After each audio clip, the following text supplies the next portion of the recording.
Chief, overall, the meeting tonight, how'd you think? Yeah, you know what? Much as we anticipated. I knew based on a petition and based on the great thought that went into that particular petition, bringing it forward, and obviously a fair amount of concern. I anticipated a lot of turnout.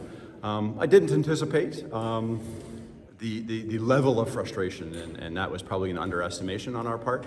And again, a lot of the same themes, a lot of issues around bail release, a lot of issues around opioid epidemic, but in this particular meeting, very centered around their feeling safe at home. It's one of these things, and it got brought up numerous times, a certain house on Battelle Street, and I don't think it's out of the realm to ask this question, so if it is, by all means, you'll let me know. But I think it's well known that there's 4 houses in Cobourg that are very well known that are owned by the same individual. Does that cause concern? 100%. It's very, listen, I don't think sometimes discretion is my strong point. I started with a picture at the very outset of this presentation to make a point.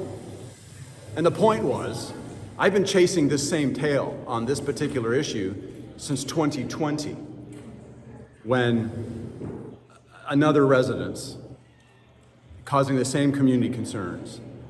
And we handled that successfully. So when I said crime displacement is going to be the result here, maybe this is the result here. So we're gonna do our best. I said very clearly, I can't build houses, that's not a police issue. Opioid epidemic is a health crisis, it's not a crime crisis. So collectively we need to work better. So the public safety panel is designed to take action where action is required on any residence, regardless of the particular landlord. In this particular case, we're taking action on one, if not multiple, of those her residences, and we're in a position right now where this community has spoken very clearly this evening. And this will, and already has been, a priority for our team, and it'll continue to be that. Go ahead, sorry. The CCTV cameras were brought up numerous times.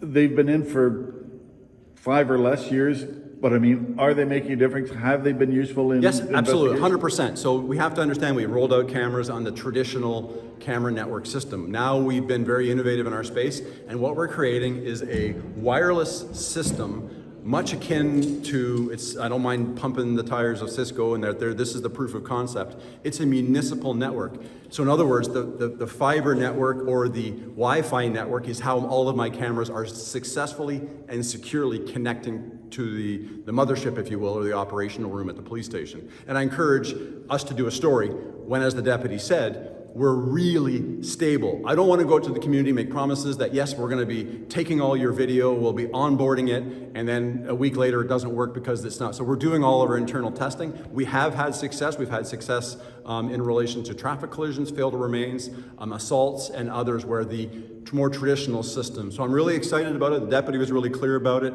We have the right people putting it together, and I can't wait to make the announcement where we start onboarding these cameras. Last question. But if I can finish on the CCTV camera, that program is so robust and so well funded that we were able to move a camera in 72 hours and install it in this community.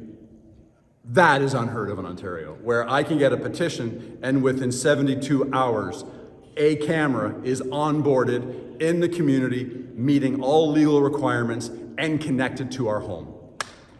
Last question. A number of people were frustrated at the homes, but even saying certain individuals, because they know these individuals are dealing, I'll say it. They know these individuals are dealing. You mentioned that there was the officers made a great bust of where it was a 2,200 prevented, 2,200 overdoses, give or take. The question is, and I know this is an open question, I know where it's going to go, but if you know who the players are, you know who the dealers are, it was a great job done before, why can't you keep hitting them? We are. So listen, the process, and we probably need to bring out the process, because no one's at fault.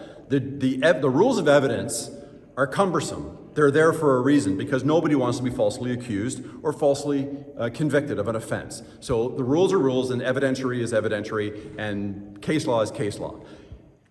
I understand the community's frustration, and I would be too. If everything and nothing was changing and they didn't feel like they could let their kids play in the front yard, they would say, that guy's a drug dealer, just go arrest him. Well, I'm sorry, the criminal system, it's just not that easy. In order to get an information to obtain a search warrant, significant work has to go into developing real-time evidence in order that my team can actually get a search warrant signed by a judge or a justice of the peace in order to enter into somebody's castle, their home, and execute a search warrant. The Charter of Rights and Freedoms for Canada actually outline those broader principles.